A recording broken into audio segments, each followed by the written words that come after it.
নমস্কাৰ, আমি অনিন্দিতা জোৱাৰদ্ৰক। আমাৰ থলুৱা শিপিনীৰ দ্বাৰা মাটিশালত বোৱা কিছুমান গামোচা ৰেডি কৰিছোঁ। গামোচাবোৰ চাওক, এই আটাইবোৰ গামোচা প্ৰায় 5 ফুট দীঘল হয়। ফুলবোৰ 4 ইঞ্চি আৰু বহল 2 ফুট। মই যিকোনো এখন গামোচা খুলি দেখুৱাইছোঁ। যথেষ্ট ডাঙৰ হয়, আহল বহল। এয়া চাওকচোন, প্ৰায় 2 ফুট বহল গামোচাবিলাক আৰু 5 ফুট দীঘল।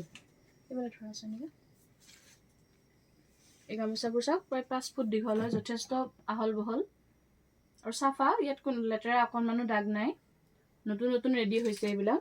আপোনালোকে আমাৰ পৰা ল'বৰ কাৰণে ডেছক্ৰিপশ্যনত থকা হোৱাটছআপ নম্বৰত হোৱাটছআপ কৰিব আৰু ফুলবিলাক চিলেক্ট কৰি দিব পাৰিব।